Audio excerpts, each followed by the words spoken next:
So the instructor sits in the back of the auditorium and doesn't understand a thing. And so here it is. He's applied the type of learning that he's had his students carry out, and yet it didn't work for him. So what does he do? Well, he's still very much grounded in the grammar translation method. He's still thinking in those ways. So he goes back to his apartment and locks himself in for another couple weeks. And this time around, he memorizes 800 vocabulary words, including many verbs. And so he's quite certain that this time he will have reached that intellectual level of understanding language. And he heads back out to that university. He sits in the back of that auditorium, and he still can't understand. Disgusted with himself, ashamed, he heads home. He goes back to France. And when he arrives back in France, he sees his family again. He sees his sister's little boy, his nephew, and they take the little boy to a mill to see how it works. And in the time, in that 3 or 4 weeks that the Latin teacher was gone, he hasn't been able to use his German, but his nephew is suddenly speaking nonstop in French.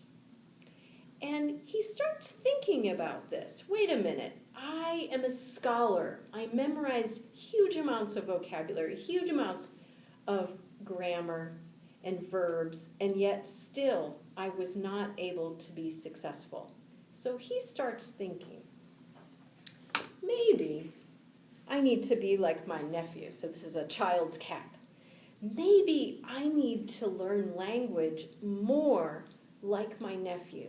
So he spends a few days just following his nephew around, including that day at the mill. And what he notices is that the little boy is constantly asking questions, and they're about things right in front of him. And he's asking how things work. And then after he begins to understand, he says it back, like he makes it into a story. He says, the water goes in the mill, the water turns the wheel makes this work, this makes the flour ground. So he just starts telling it. And he notices that even when things aren't in order, the little boy puts them back in order. So he makes them make sense. And he says these sentences over and over. So he starts thinking, shouldn't we learn language more like children learn language, their first language? Maybe what we need is we need to take students out into the real world, or bring the real world into them, use real things, and carefully plan sentences that they're exposed to and they're seeing carried out right in front of them, so that they can make meaning of what they're seeing. And it makes sense to the way that they think intellectually. So he says, maybe we should have these series of sentences that are focused on actions that the students can see. And there needs to be lots of verbs. We need to be focusing our lessons on verbs, but not memorizing verbs, but rather seeing the verbs acted on, seeing them carried out, listening to something described with verbs as you're seeing it happen. And here's a word that didn't exist yet, but I'm going back and applying it. Maybe we need realia. That means we need real objects, and we need students to be able to see what it is we're talking about. So what might a series of sentences be? Let me grab a chair here. So it might be something like saying, walk to the chair, touch the chair, sit in the chair,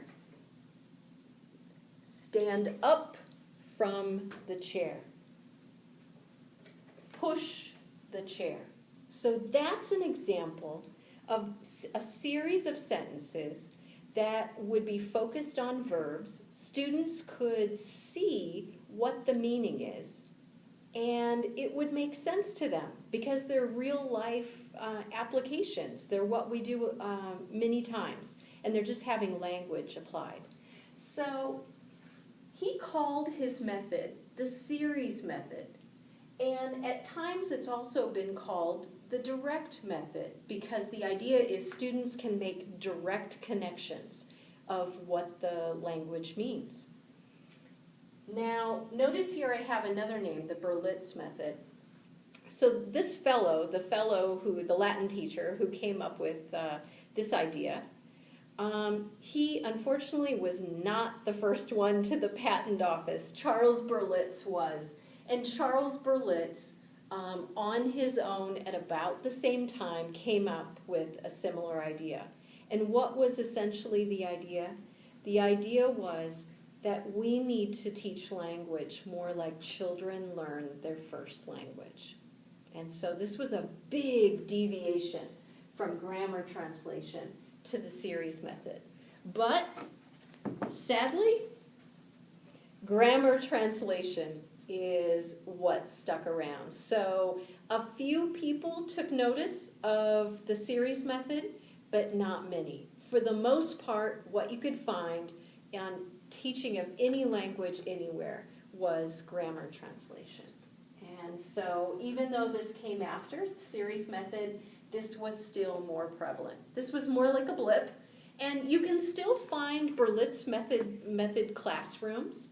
You can still buy the books. You can still enroll in a course. And so it's still out there. But grammar translation certainly carried the weight. So with all of these students learning language, focusing on reading, focusing on translating, not knowing how to pronounce the language, not even knowing what it sounded like, we ran into a little bit of problem at the beginning of World War II. Because in World War II, the U.S. needed to produce people who could speak a range of languages, who could act as translators, who could act, so they could intercept letters, they could intercept communications and translate them. People who could act as interpreters. They could go with soldiers into villages and interpret what was being said. And, maybe even more importantly, they needed spies. They needed people who could fit in like a native speaker or native-like speaker of the language so that people wouldn't even suspect that this person was not a native speaker of this language, so that they could fit in with the population. So, could all those students in grammar translation classrooms pull this off? No, only the translation part. That is it. And even the translation that they could do was focused on CALP. So it was really focused on academic language, not everyday language. And much of what they really needed was they needed people who had the language to go into a store and buy things. They needed people to have the language to have a small talk conversation with a neighbor. They needed people to fit in. And they needed people who could understand everyday language. And, sadly, grammar translation wasn't doing it. So the Army took matters into their own hands, and they developed what was originally called the Army method. And here it is, the Army method. So what did this method look like? In this method, it was focused around dialogues and scripts.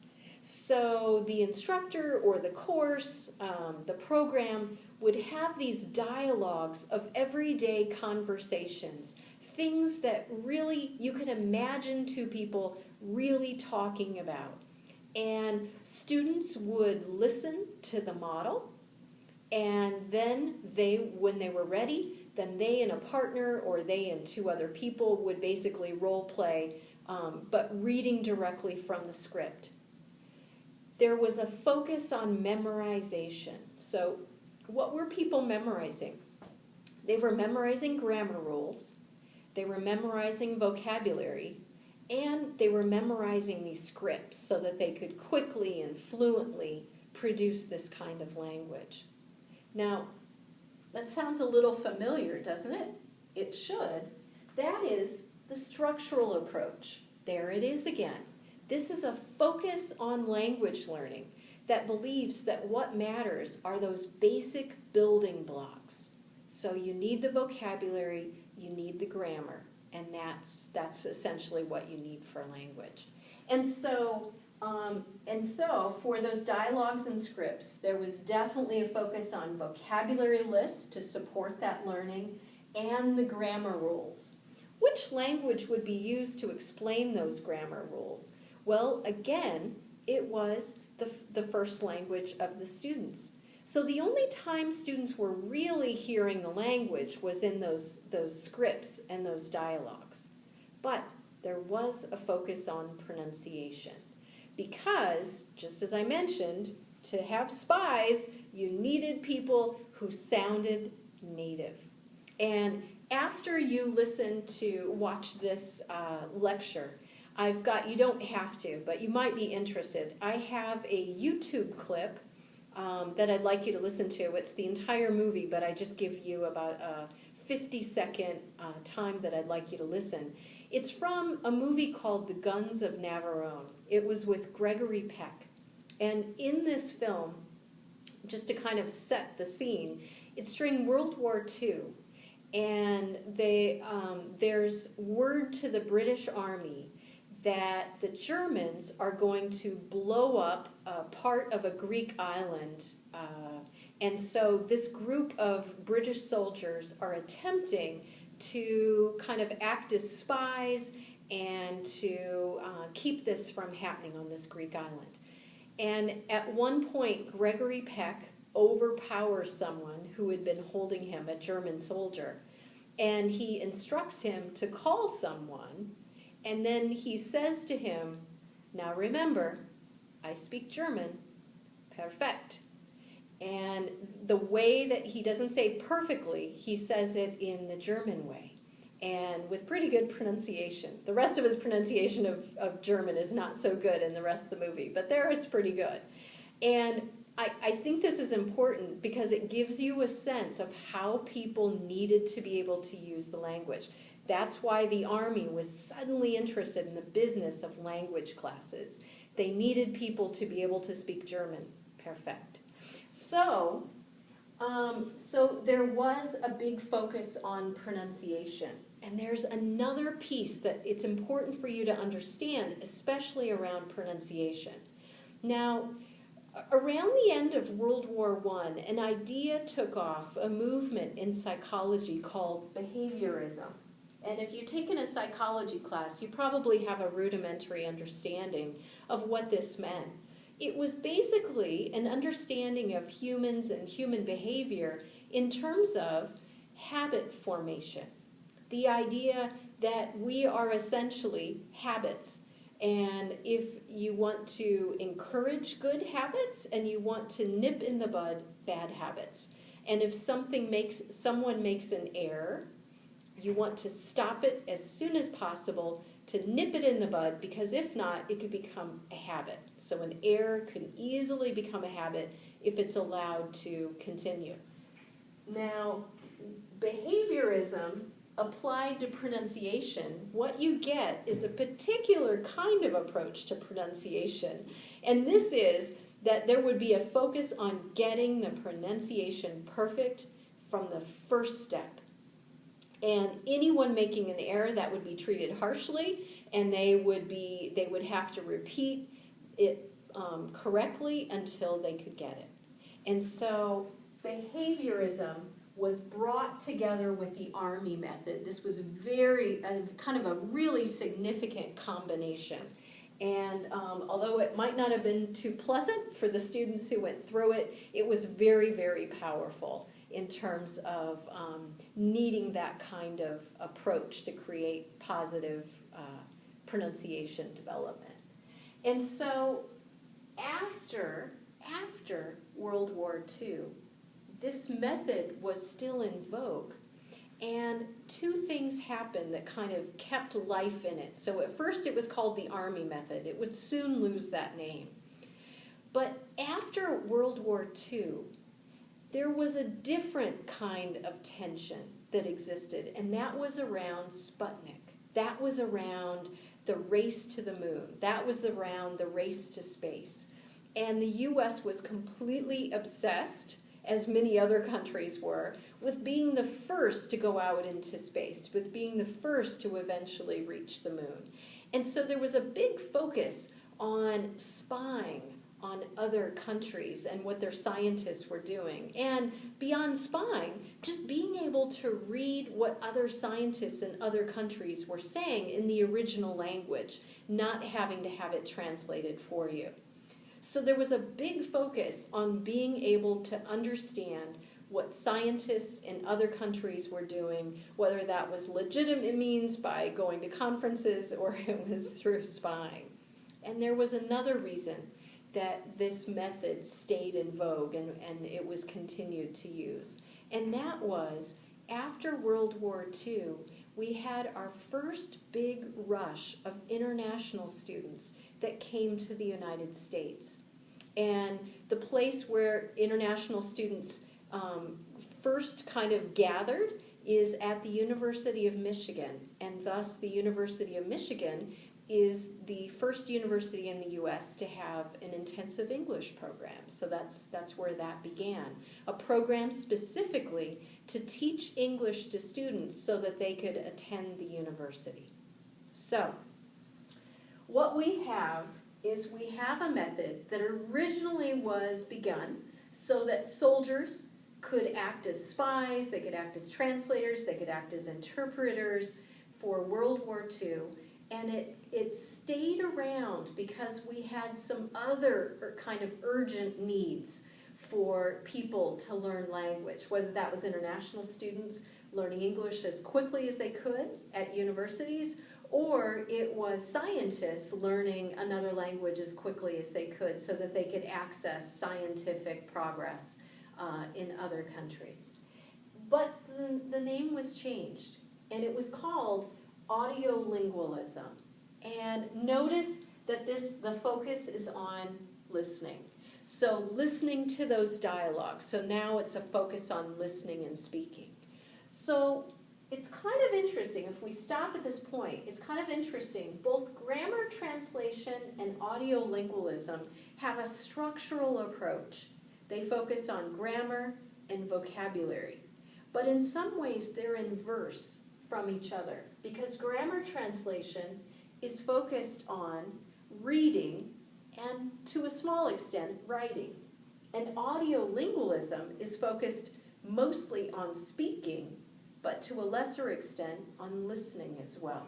And so they're kind of inverse relationship to each other, even though they had the same approach to language. They just focused on different skills. And grammar translation would have focused on academic language, the language that would prepare students to read those great texts in Latin.